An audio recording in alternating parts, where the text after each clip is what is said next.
Lux presents Hollywood.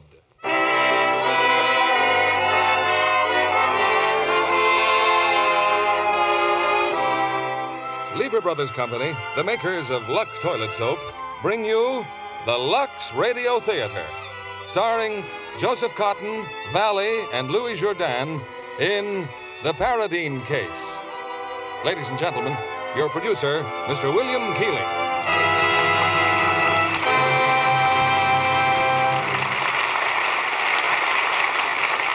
Greetings from Hollywood, ladies and gentlemen. The cosmopolitan touch brings distinction to the Lux Radio Theater tonight with three great stars from as many nations. First, there's one of our top American favorites, Joseph Cotton. And joining him are two of David O. Selznick's most important discoveries, the lovely and talented Valley from Italy, and from France, the accomplished Louis Jourdan. The play which stars these three together is Mr. Selznick's 10th dramatic hit of the current screen, The Paradine Case, which adds to the international flavor with its highly emotional setting of a London murder trial. And there's another international favorite involved in this production, too. That's Lux Toilet Soap. For wherever beautiful women are found, in Hollywood and all over the world, they've chosen Lux Soap Care to guard that beauty. It's curtain time now for The Paradine Case, and here's the first act, starring Joseph Cotton as Tony Keene, Valley as Mrs. Paradine, and Louis Jourdan as Latour.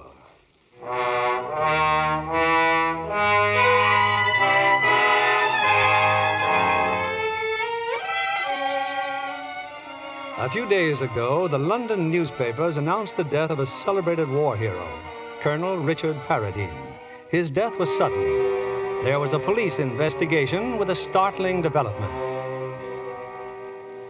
Don't worry about anything, Mrs. Paradine. We'll have you out of here as soon as possible. As soon as possible. It's incredible, Sir Simon. They came to my home, two policemen. They arrested me. They say my husband was poisoned. Inspector Ambrose will be back in a moment, my dear. Let's not waste any words. You don't have to tell me that the police are making a terrible mistake. But above all things, we mustn't despair. You're not despairing, are you? No, I'm not despairing. Now, let's see. They'll read the charge and ask if you've anything to say. I think you'd better say no. Is that understood? The trial. Who is to defend me? You? Oh, dear me, no. I'm no criminal lawyer, Mrs. Paradine. But you'll have one of the most distinguished leaders of the bar. You've heard of Anthony Keene? Yes, I think so. He's very good at this sort of thing. He's a friend of mine. I'm sure you'll like him. That's not as important as his liking me, is it? I think he will. Yes, I'm sure he will.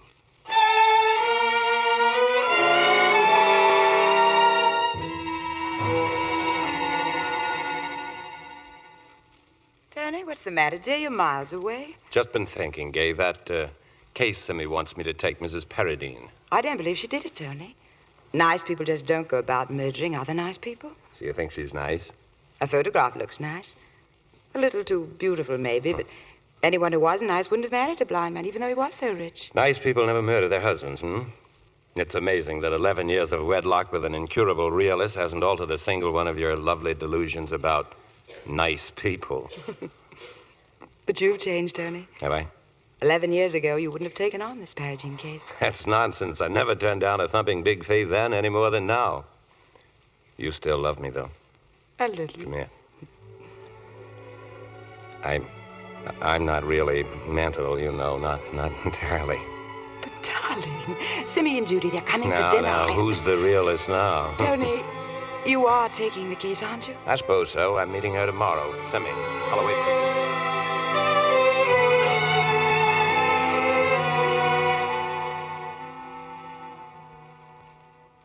And here's the great man himself, Mrs. Paradine, Anthony Keene. You can take heart, my dear. We've got the Royal Marines on our side. You're going to defend me? The Royal Marines look forward to very little trouble, Mrs. Paradine. A brief skirmish, and you'll be lunching at the Savoy again. Really?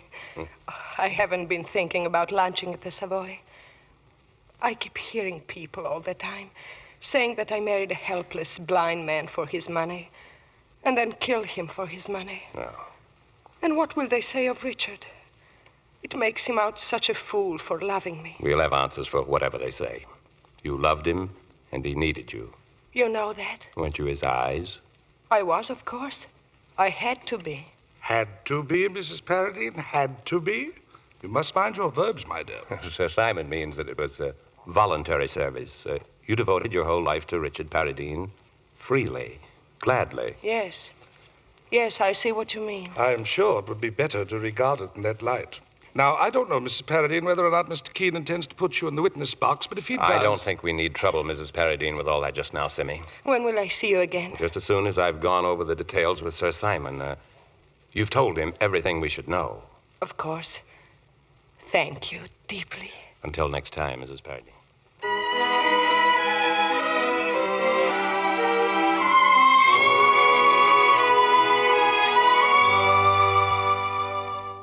Aren't you coming to bed, darling? A little while, Gay. Did you see Mrs. Paradine today? Mm-hmm. What's she like?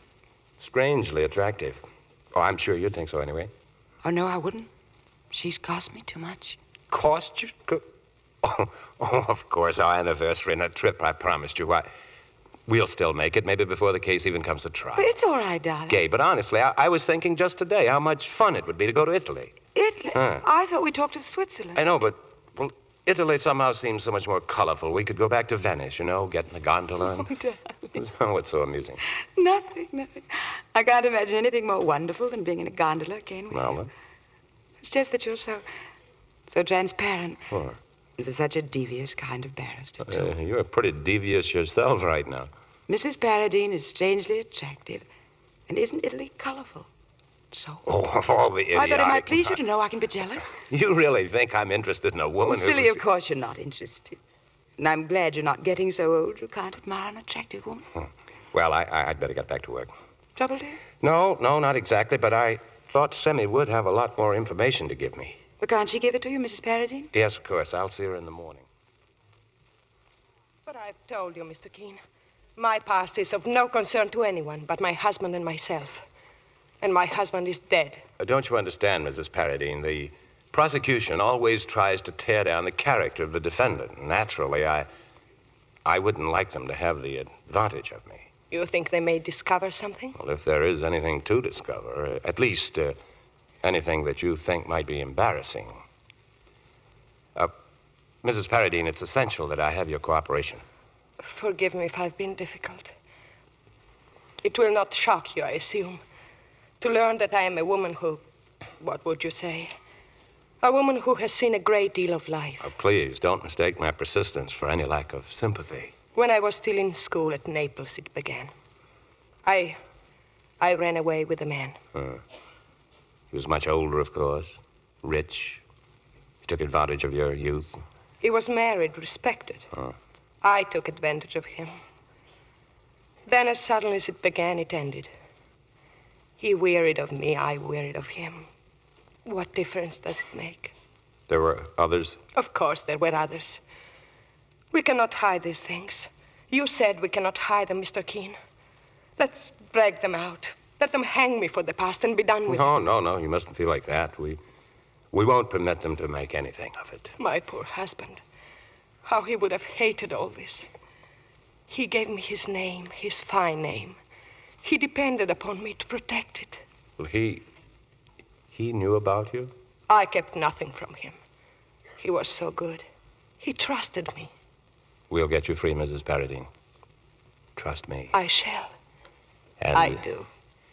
You still have no idea of how your husband met his death. I've told you so many times. I don't know, Mr. Keene. I don't know.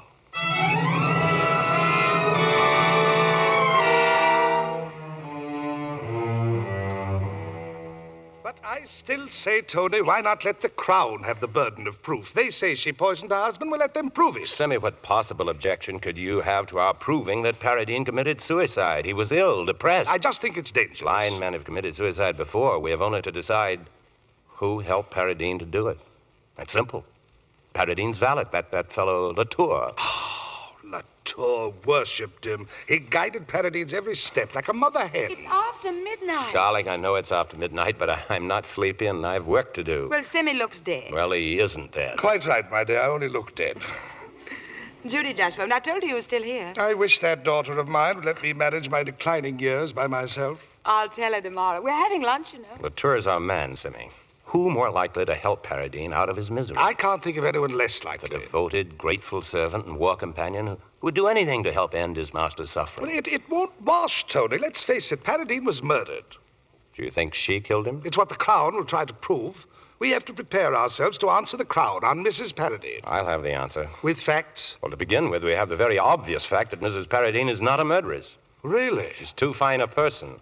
I was under the impression that she's been a woman of very low estate and rather easy virtue. You're an insufferable snob. I only hope the Crown says that just once. Sorry, Tony. I hadn't realized the extent to which she has impressed you. What's that supposed to mean? Whatever you think it means, my boy, be careful, Tony. I said I'll get her off, and I will. Of course. I was just thinking of you and Gay.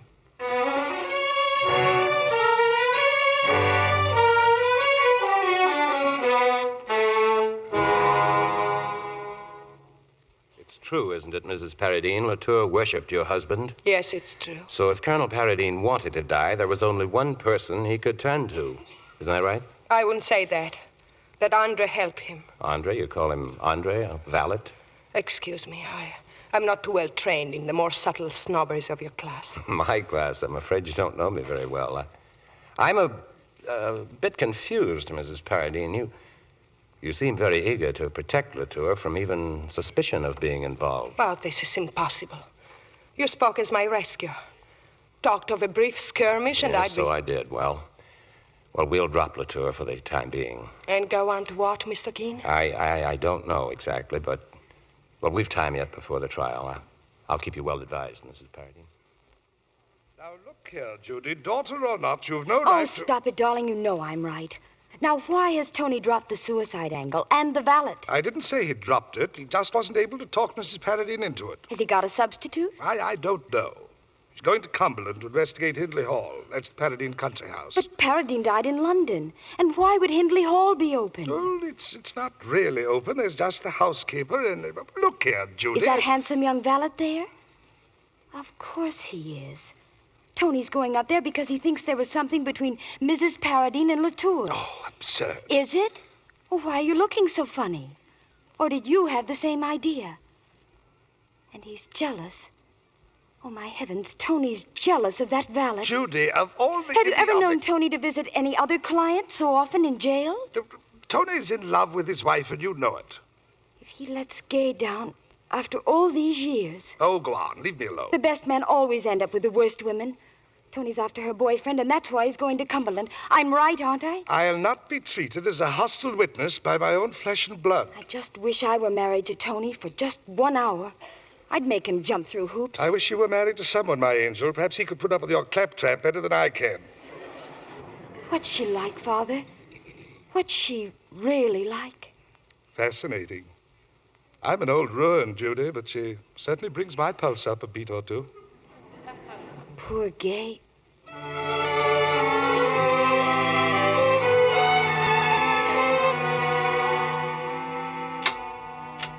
Still working, Tony? I just wanted to say goodnight. Sorry if I didn't seem quite myself this evening. Because I have a headache. I'm a bit on the ragged side myself. Tony, could we get away just for a little while? You do need a rest. I've never seen you quite like this before. I'll be all right. Even if it's only for a few days. For our anniversary, you did promise. Really, darling, there are some things more important than anniversaries. You didn't used to think so. Matter of fact, I have to go away. Colonel Paradine had a country place up in Cumberland. I thought I might nose around a bit. Oh, but that sounds wonderful. You won't be busy all the time. Darling, it's only for a day or two, and it wouldn't be any fun for you. You see that, don't you? Yes, I see. This is the place for you. Warm, cozy, protected. I want to keep all this ugly business away from you. But can you? Well, what do you mean? I'm to always? What are you afraid of? Need I say? Now, listen, darling. This settles it. Nothing is worth this kind of trouble between us. I won't go on with this case at all. Tony. I mean it. Simmy can get someone else. But what will she say? What the devil does it matter what she says? We'll leave for Switzerland. Oh, Tony. What's the matter now? Nothing's the matter. Just thank you. knew you couldn't have changed that much. What do you say, Lucerne or Samaritz? No, Tony, neither.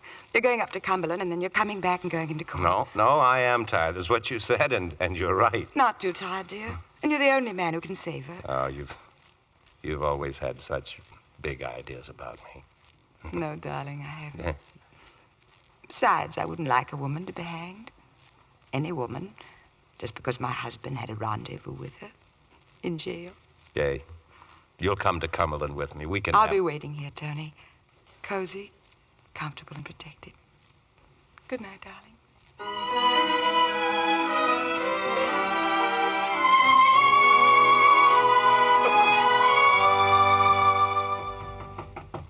Yes? Well, Mr. Latour. Can I have a word with you, Mr. Keene? Well, don't they announce callers at this inn? How did you know this was my room? I saw you come up from the lakeshore, and then this light went on. Oh, you've been watching the inn for some time? Yes. Huh. I walked over from Hindley Hall. It came to my mind it would be well to see you. What is it you want with me? I beg your pardon, sir, but I thought it was you who wanted to see me. What caused you to think that? You came to the hall today. I didn't go to the hall to see you. I came to see the house. But when I met you at the gate, you asked my name. You said you wanted to speak to me later. Only you disappeared. Why? I don't know. I think first... No, I don't want to talk to him. And then I think perhaps I'm wrong. Now, just remember this, Latour. You've forced yourself on me. You're not one of my witnesses, and it would be most improper for me to try to establish contact with you. But you wanted to see me, You sir. choose to say so. But it so happens that it's my business, my job, to save the life of your employer. I beg your pardon, sir. She's not my employer. I served Colonel Paradine. Have that your own way. But I insist upon knowing what you're here for now. I know why you wanted to see me. She sent you. She? Mrs. Paradine doesn't even know that I'm here. She had nothing to do with my coming. It seems I'm wrong, then. Why would she send me? She'd have her reasons. Mr. Keene, you may not think it, but you're on the wrong side, sir, and I tell you so. You'd better make yourself clear. You have only known Mrs. Paradine since she is in prison, is it not so? Yes. Then how can you know her? If you did, I shouldn't need to tell you that only Almighty God, or the Black Devil himself, knows what's going on in that head of hers. I won't hear anything more against her. I know what I'm talking about. I know her. If ever there was an evil woman, she's one. Would you mind getting out of here? I said get out. Very good, sir, as you wish. If you'll allow me, sir, I'm very sorry for you. And God help you.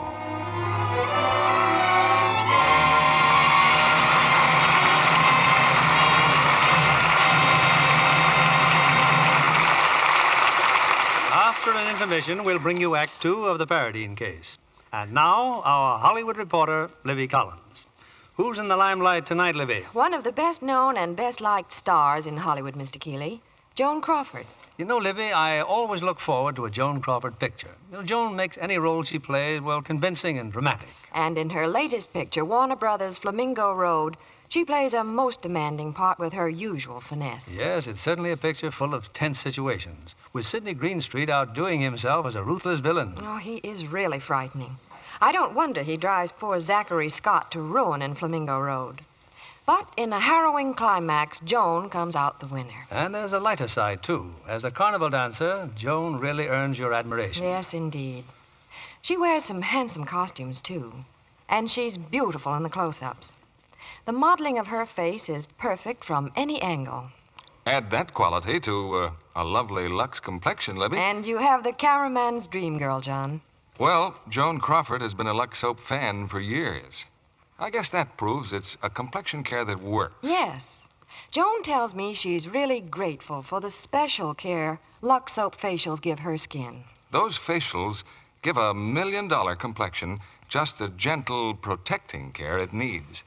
Skin specialists have proved it, too. Tests showed in 3 out of 4 cases, skin became softer and smoother in a short time. No wonder this fragrant white soap with the delicate perfume is Hollywood's own beauty soap. So be sure to get some Lux toilet soap tomorrow. It's another fine product of Lever Brothers Company. Now, our producer, Mr. William Keeley. Act 2 of the Paradine case, starring Joseph Cotton as Tony Keene, Valley as Mrs. Paradine, and Louis Jourdain as Latour.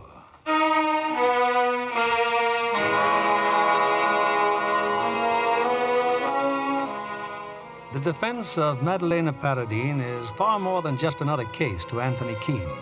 Almost against his will, he's fallen under the charm of a lovely woman. And back now in London, his first call is at Holloway Prison. Mr. Keene, I thought you'd forgotten me. Forgotten you? I've been up to Hindley Hall. Why? Why did you go there? I thought it might help me to know more about your background. I went through the house, into your room. And spoke to whom? I saw Latour, Mrs. Paradine. At first, he avoided me. Then he came to the inn to see me. Indeed. And what did my husband's valet have to say about me?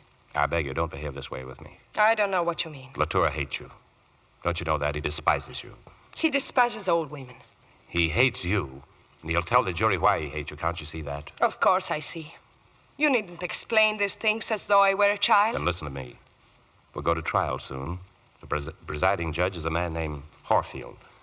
She's not what you'd call a friend of mine exactly, but Horfield doesn't bother me. It's only that I bother you? I want to save you. I want to fight for you, but I can't working like this in the dark. I can't sleep. I can't work. I can't think while I don't understand you, Mr. Keene.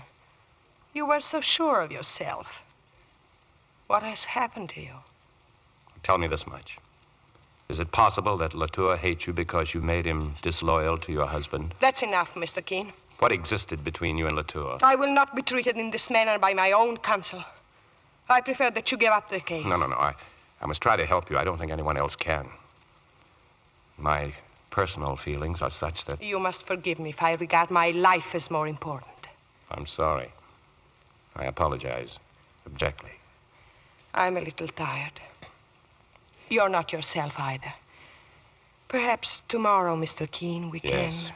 Yes, of course. I'll come back tomorrow.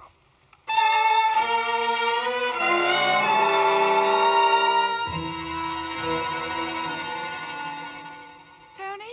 In here, dear. You're just in time for tea. Hello, darling. How was the journey? Oh, not very interesting. Tremendous estate. Rather what you'd expect, you know. The Lake District. Would you rather I didn't talk?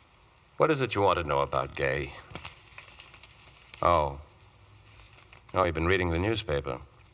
Mrs. Paradine's counsel visits her in jail. It's a good picture of you, darling. I suppose you hate her, don't you? I won't deny there have been moments these past weeks when I've wished the worst for her. It's not easy to face the thought of losing you. Gay, must Let you me make finish, dear. I've come to a conclusion. Conclusion?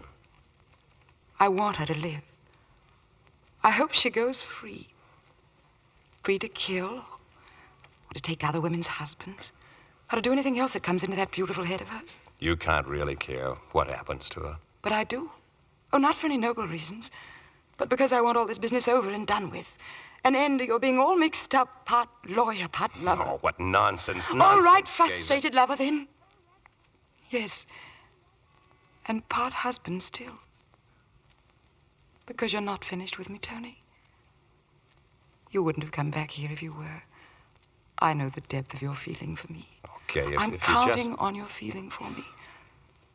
All I ask is that she lives, so the fight can be an even one. Because if she dies, you're lost to me forever. You'll go on thinking you love her, imagining her as your great lost love. But you don't love her, Tony. No, you don't. There are lots of things I don't know, but there's one thing I know better than anyone else. I know you.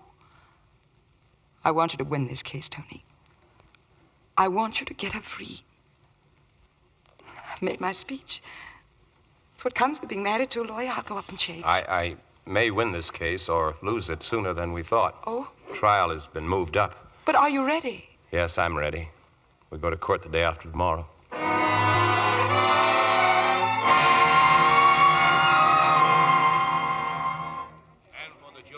Of the Central Criminal Court, draw near now and give your attendance. God save the King. The prisoner will stand.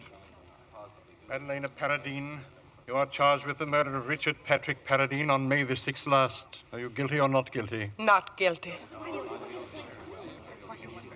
I can't stay, Judy. I can't. I never should have come in the first place. Of course you'll stay. Tony doesn't know you're here, and he can't possibly see you. Just two more dim faces up here in the gallery. I shouldn't be here. I shouldn't.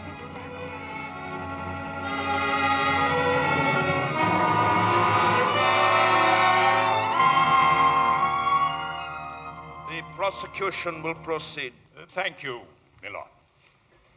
It is a simple statement of fact that on the night of May 6th, Richard Paradine, a blind man, died as the result of a murderous dose of poison.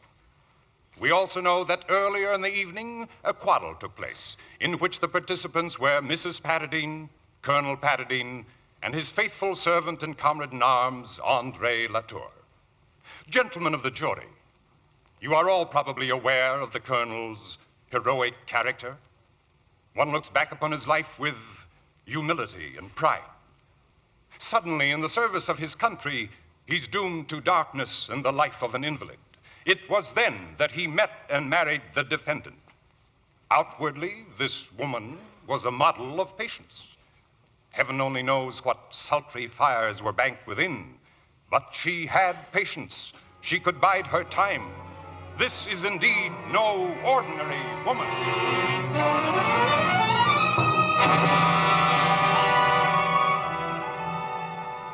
The defense may cross-examine if it wishes. Thank you, my lord.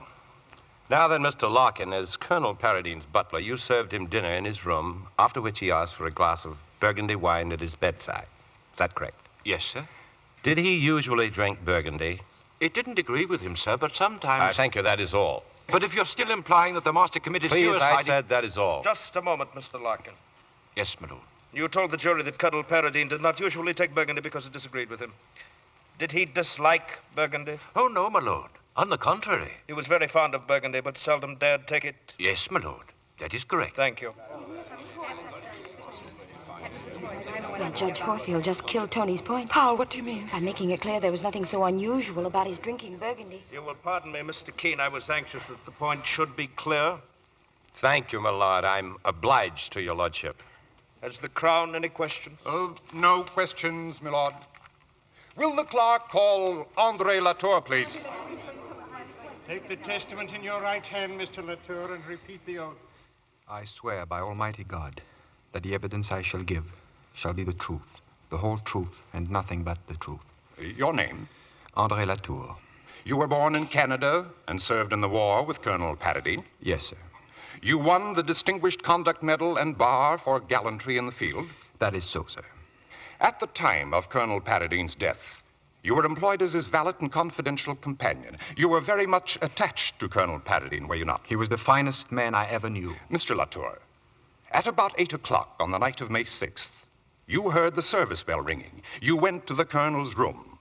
You saw the Colonel and Mrs. Paradine facing each other. Is that correct? It is, sir. What happened then, Latour? Colonel Paradine was very angry with me. His exact words, if you please.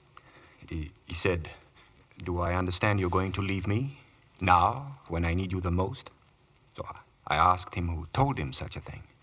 He said, "She did, Miss Paradine." Had you any intention of leaving him? No, sir. She just wanted to get rid of me.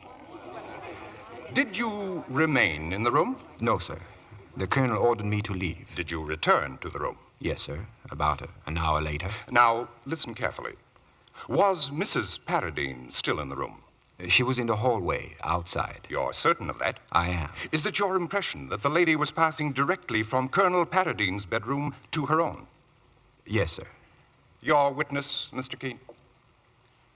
Mr. Latour, just a point or two about the years you spent in Canada. I'm sorry, Mr. Keene, but the hour's getting late. We will adjourn until tomorrow morning at 10 o'clock. My lord, I should like to examine the witness. Mr. Keene, you shall have all the time you wish in the morning. Very well, my lord.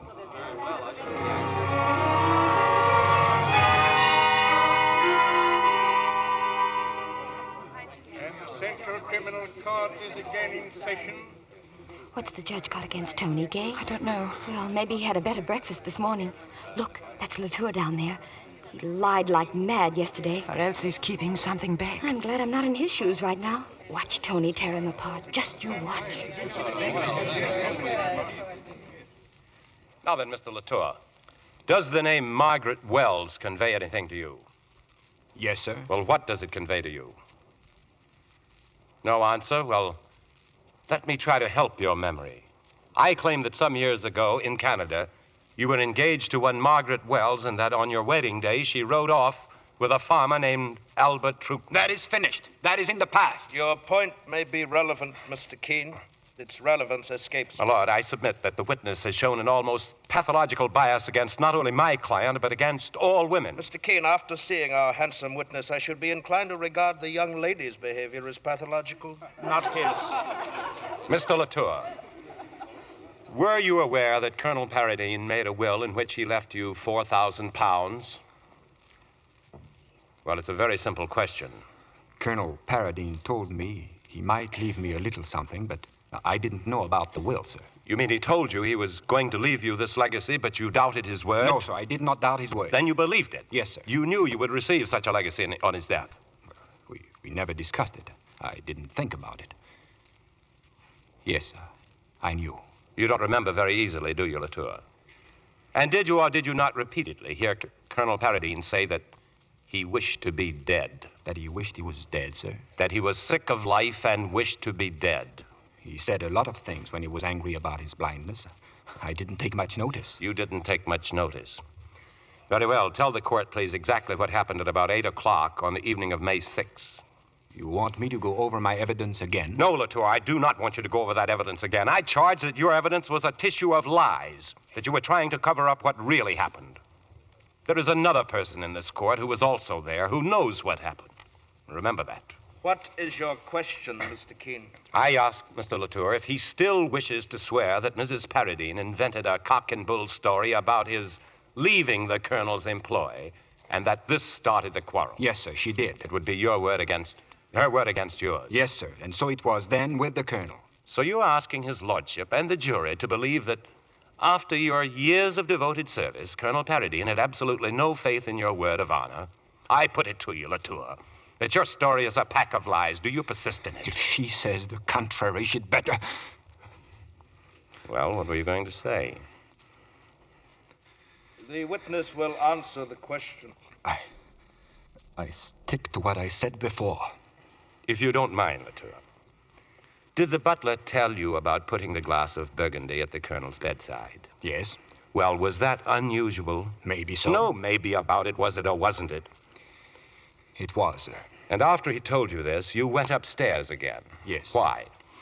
I had no special reason, sir. Shortly before, the colonel had denounced you for deserting him, and yet you went upstairs for no special reason? I was unhappy about being on bad terms with him. I wished to make it up with him. Very well. You knocked at his door and went in? I did not go in. Why not? The colonel told me to go away. You have stated that you saw someone else in the hall. Yes, sir. Mrs. Paradine. And what was she doing? Going to her bedroom. Mrs. Paradine's bedroom was directly across the hall from Colonel Paradine's bedroom. Yes, sir. When you saw Mrs. Paradine, did you know where she'd come from? No, sir. Not for certain. She might even have come out of her room, seen you, turned to go back?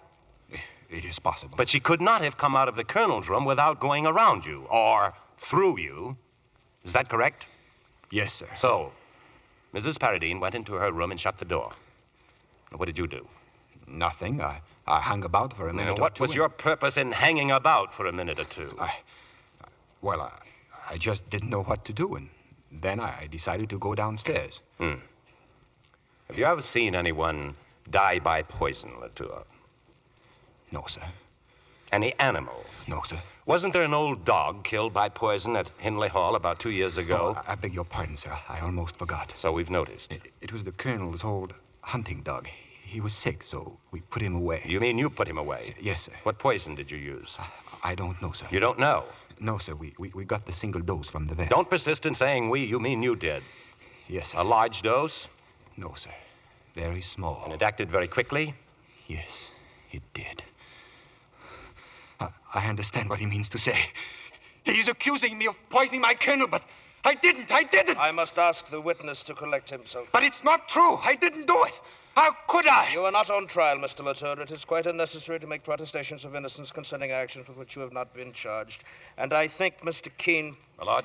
I think this will be a convenient opportunity to adjourn. We will resume at 2 o'clock.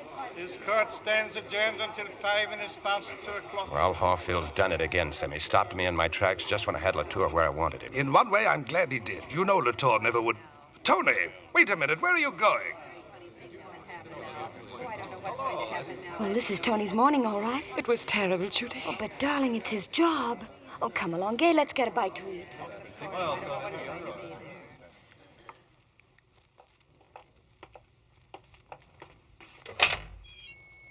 She's in here, Mr. Keene. Mrs. Paradine. Thank you. Well, it's gone well for us this morning, really well. Has it? Surely you must know that. I'm not a lawyer, Mr. Keene. Good heavens, you're a clever woman. Don't you realize how I shook Latour? I only realize that you have not kept faith with me. Huh. I did not agree to what you've done today. But I objected when you wanted to make it appear that Andre had helped my husband kill himself. Now you make him out to be a murderer. No, I will not forgive you for what you've done today. Forgive me when I've exhausted myself destroying everything in an effort to save you? I did not ask you to do that. Forgive me.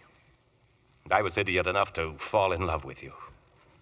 Did you hear that? If it's true, then how could you deceive me as you've done? Mrs. Paradine, this case is narrowed down to one of three things. Either your husband managed somehow to poison himself, or Latour did it, or you did it. As you like. But I will not have you making Andre a murderer. Are you in love with him? What has that to do with it? You are my lawyer, not my lover. Someone else said something very much like that. I should like to know whether you intend to continue with the case. Yes, of course. I'm planning to dispense with the witnesses except you. I'm going to rely on your evidence and my final speech to save you. I know I can trust you. I feel it. Yes. You will save me. You can trust me. But not at his expense.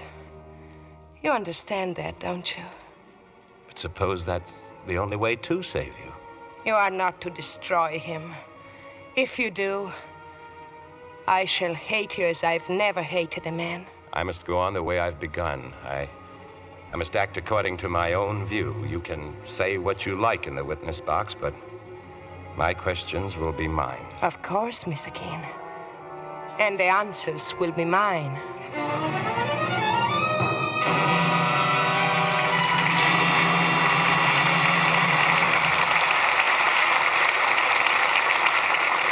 We pause now for station identification.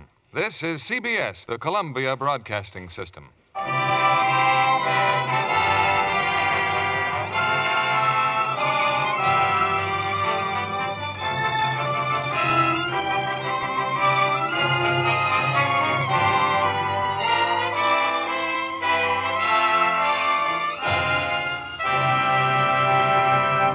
In a few moments, we'll continue with the third act of the Paradine case. Our guest this evening is Miss Joyce Mackenzie, young 20th Century Fox player.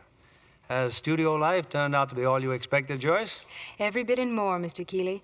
There's always something new and interesting going on.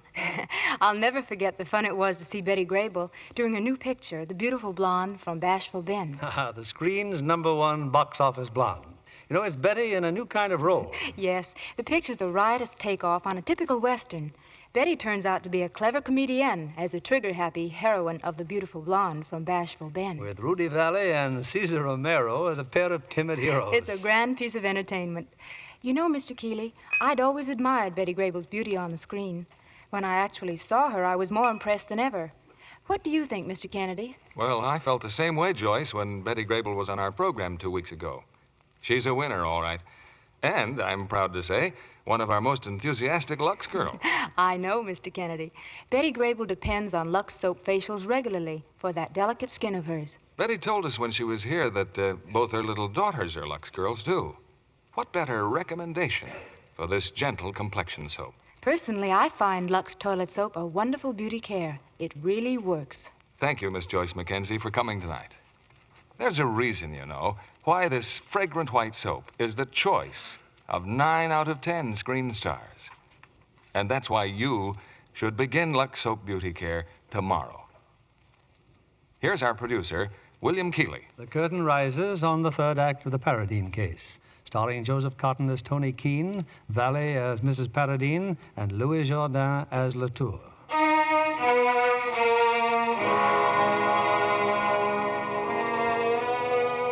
Back in the courtroom, the trial of Madalena Paradine resumes. Andre Latour is again in the witness box as Anthony Keene pounds away at his testimony. Answer the question, Latour. Did he discharge you? Did Colonel Paradine discharge you?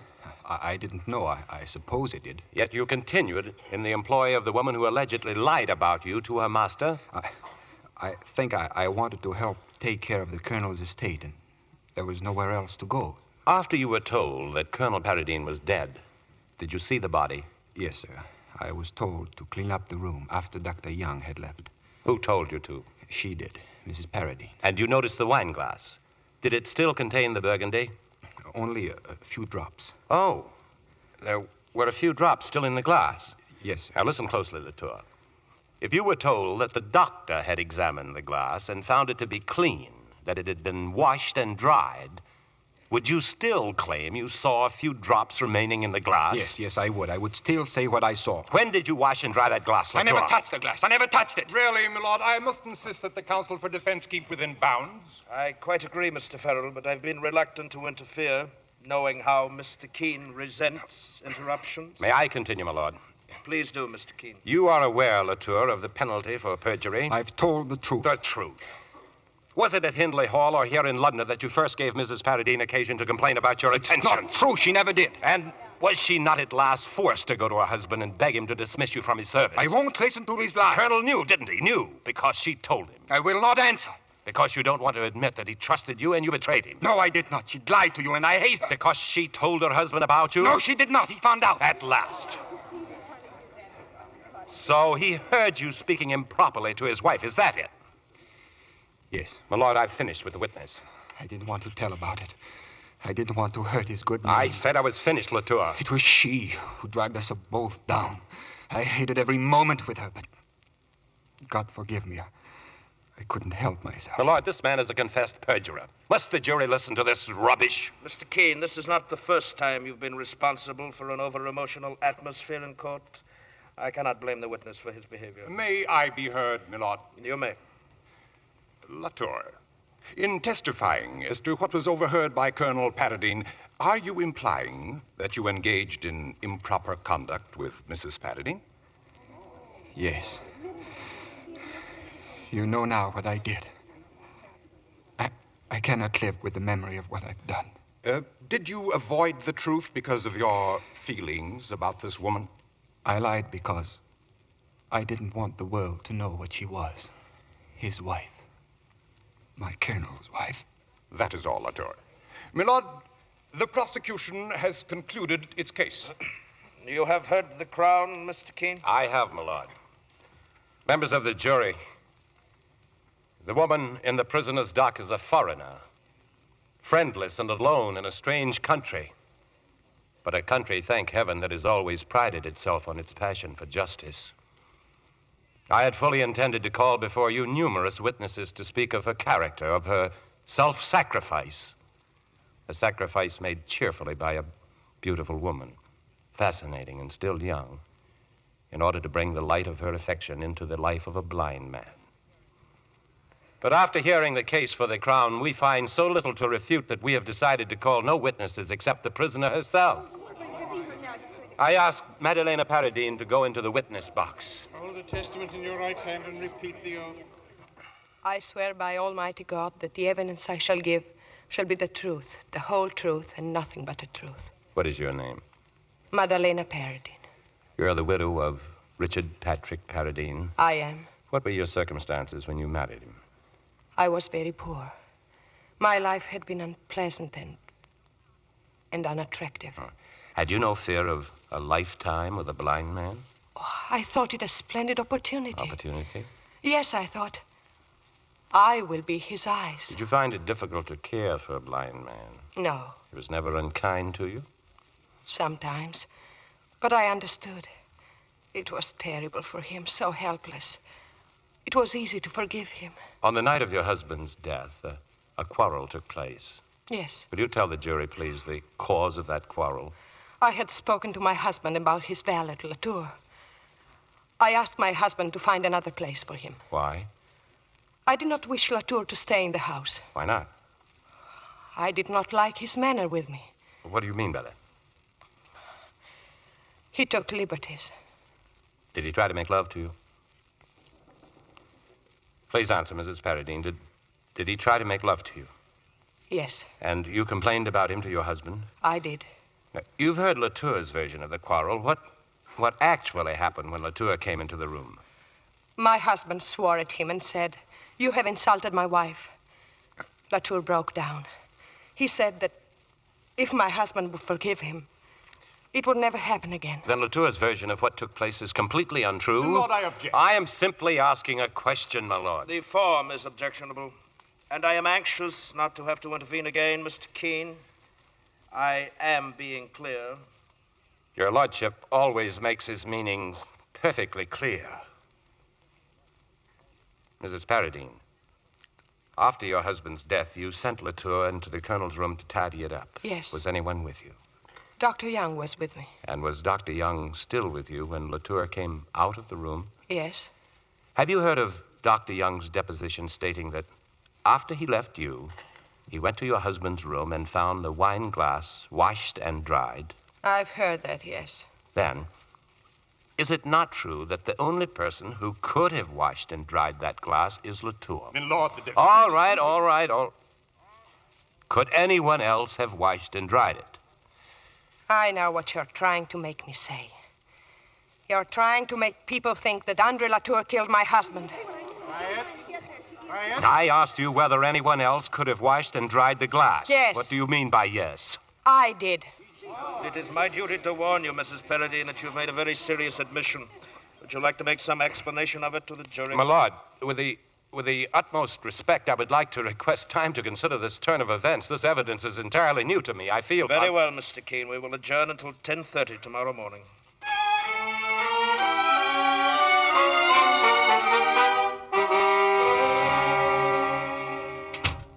Hello, Tony. Well, hello, Judy. Well, what are you looking so sad about? Oh, nothing. I was there today in court. Was Gay with you? Yes. Was that your idea? Yes. Oh, Gay's upstairs, Tony. Before you go up, Well, if Mrs. Paradine washed that wine if glass... she did wash that glass, it's because she knew that Latour killed Paradine, and if I had access to her while she's a witness, I'd make her say so tonight. And Latour's motive? He was in love with her. What about your motive, Tony? What do you mean? Well, you know, and I know, and Gay knows why it is that you think Latour's the murderer. You wouldn't have handled her that way in the witness box for any other reason. You treated her as though you were cross-examining a witness for the prosecution. Look here, Judy, I'll handle it. Oh, Tony, it's true. It's terribly true. Somebody's got to show you. You've got to save this woman for Gay's sake. If you'll let me alone, perhaps I still can. If you're left to your own devices, I'll bet you one thing. Mrs. Paradine will be done for and your career along with it. And if it weren't for Gay, I'm not so sure I'd care.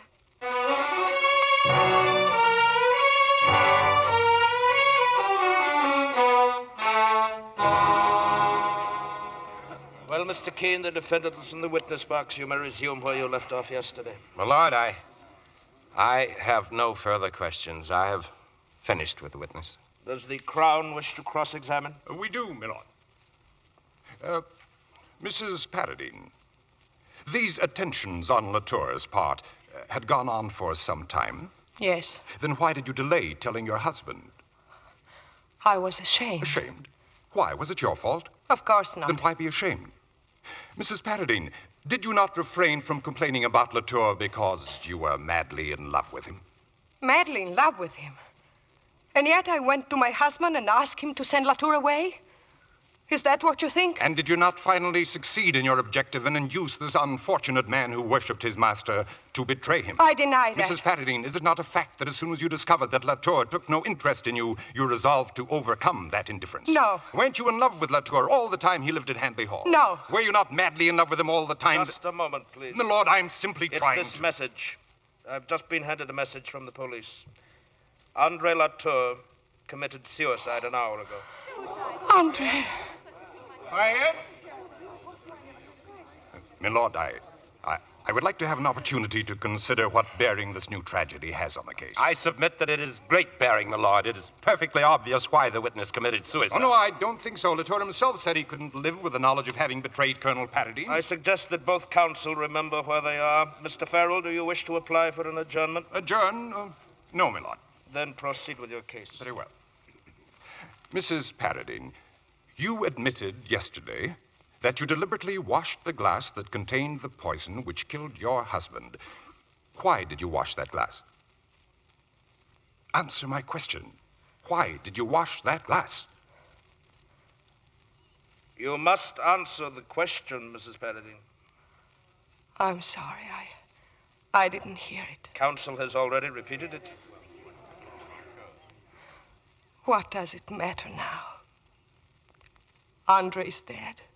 The man I love is dead. I thought about it day and night, but I didn't know how. I wanted to do it so that we could be free, so that Andre and I could be free. But Andre wouldn't help me. He and his honor. I must again warn you of the gravity of your statement. Andre knew I killed the blind man. Andre knew it. I didn't tell him, but he knew it. I think it quite unnecessary to ask any further questions, my lord. Mr. Keene? Mrs. Paradine. I have nothing further to say to you, Mr. Keene. I loved Andre and you murdered him. My life is finished. It's you who have finished it. My only comfort is the hatred and contempt I feel for you. My lord, members of the jury, I've done my best. This case has already taken its heavy toll in the life of Latour, in its burden on you and indeed on me. I am more than ever conscious of my shortcomings. Everything that I've done seems to have gone against my client. But you must not confuse my incompetence with any of the issues of the trial. Many things have become obscured. Many things have become obscured. My lord, I regret I cannot continue. I request your lordship's indulgence to let my friend, Sir Simon Flacker, take over the case.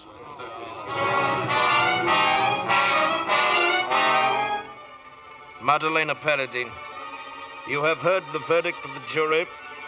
You will be returned this day to His Majesty's prison in custody of the warden, and there, following 3 clear Sundays, you will be hanged by the neck until dead.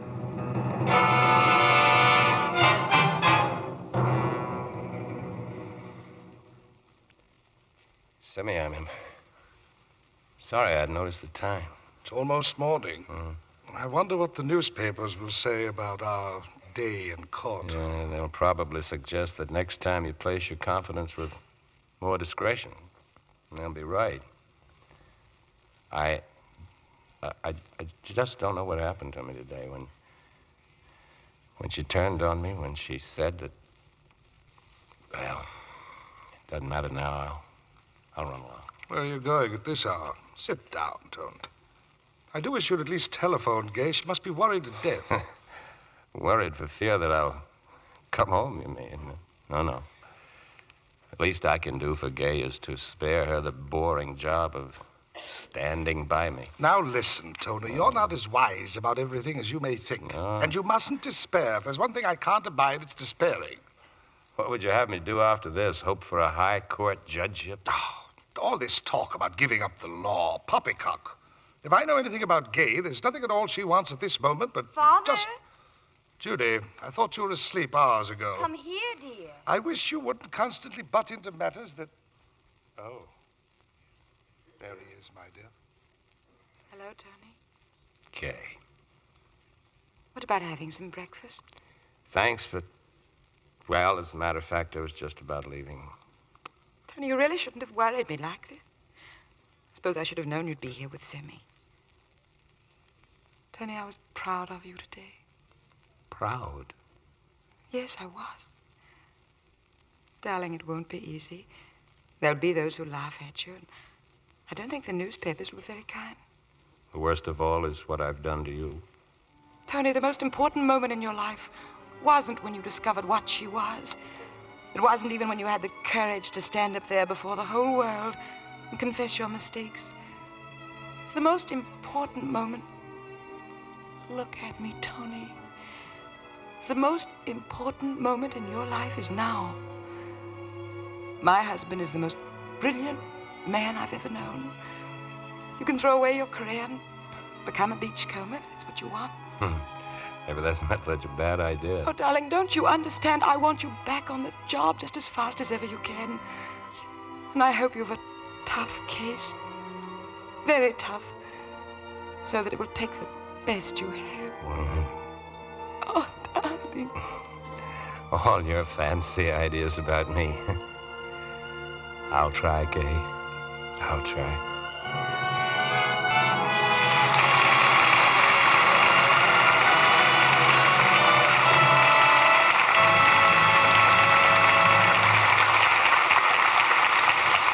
Your applause is a cue for our stars to return for a curtain call. And here they are, Joseph Cotton, Valley, and Louis Jourdan. Thank you, Bill.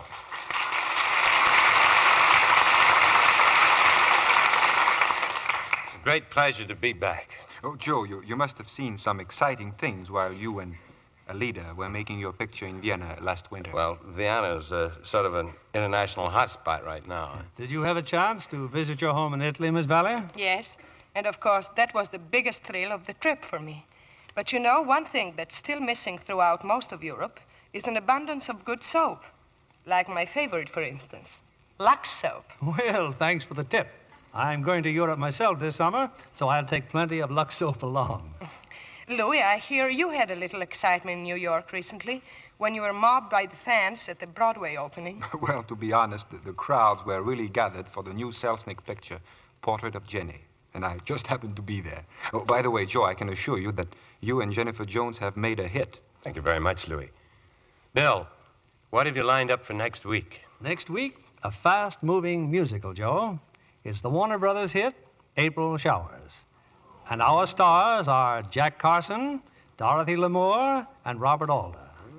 There's a moving, dramatic story and some of America's best-loved songs, like April Showers. So I know our audience will like it. Sounds like a grand show, Mr. Keeley. Night. Good night. Good night. Good night, and thank you again.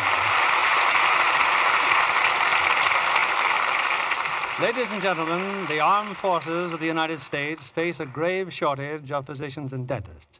Young men who received their medical education during the war years and have not served in the armed forces are urged to volunteer now when the need is so great.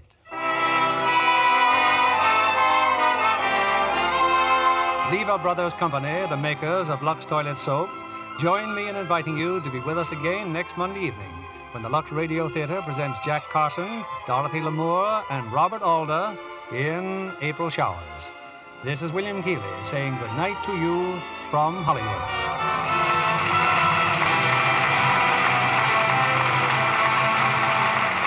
Heard in tonight's cast was Betty Lou Gerson as Gay. Our play was directed by S.H. Barnett, and our music was directed by Louis Silvers. This is your announcer, John Milton Kennedy, reminding you to join us again next Monday night to hear April Showers, starring Jack Carson, Dorothy Lamour, and Robert Alder.